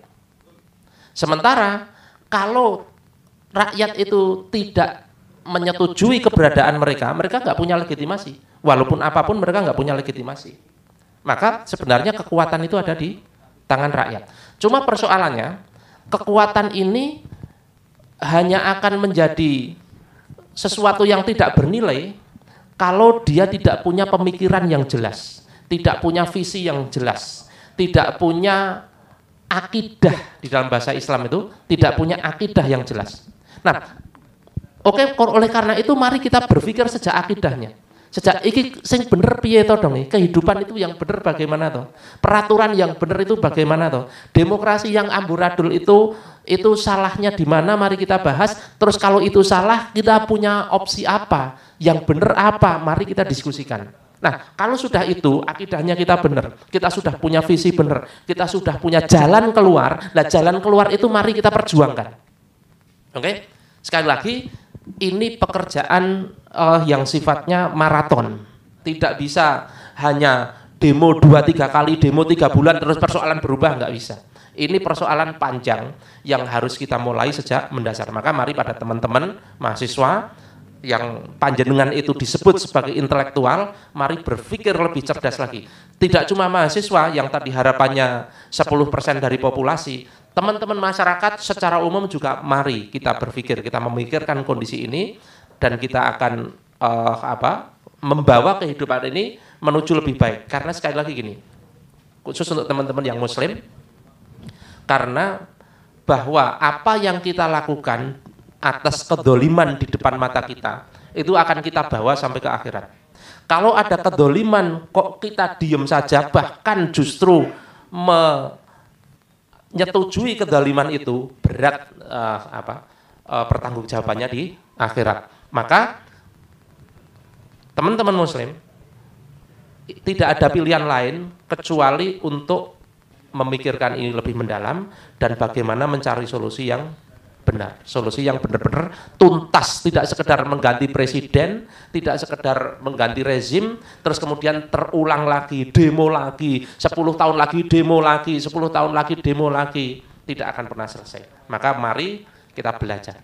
Oke, saya pikir itu soal materi belajarnya kita bahas di seri-seri yang lain sangat banyak yang akan kita 2 Rabu sekali, ya. 2 Rabu sekali yang insya Allah akan menjawab berbagai macam persoalan itu. Saya pikir itu, mohon maaf kalau tidak bisa lengkap, mungkin masih gantung karena memang materi kita sangat banyak yang harus dibicarakan. Maka forum ini, forum-forum semacam ini memang harus terus diuri-uri, dihidup-hidupi. Teman-teman mari datang, ikut berdiskusi dan lain sebagainya. Yang belum gabung, mari kita gabung, kita perbesar, yang ngajak teman lain dan lain sebagainya. Itu sekali lagi mohon maaf sebesar-besarnya jika belum tuntas, dan jika ada al-haq itu bukan dari kecerdasan saya, itu datang dari Allah, maka jangan pandang saya tapi pandang Allah sang maha benarnya. Maturun, assalamualaikum warahmatullahi wabarakatuh. Waalaikumsalam warahmatullahi wabarakatuh. Silakan tepuk tangan untuk 2 pemateri kita malam hari ini. Untuk Mas Fir dan Ustadz Doni, kami persilakan untuk bisa kembali ke tempat. Kita akan closing untuk acaranya. Baik. Ya.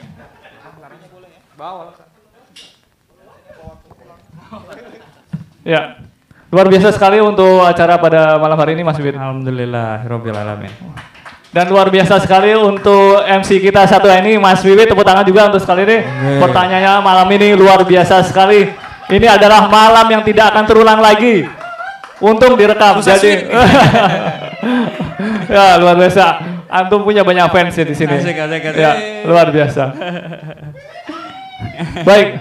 Untuk teman-teman yang di rumah melalui channel Sakowah Peradaban Pemikiran, kami mengucapkan jazakumullahu khairan telah menyaksikan dari awal sampai akhir. Dan bagi teman-teman yang berada di lokasi, acara ini bisa disaksikan ulang di channel Sakowah Peradaban Pemikiran.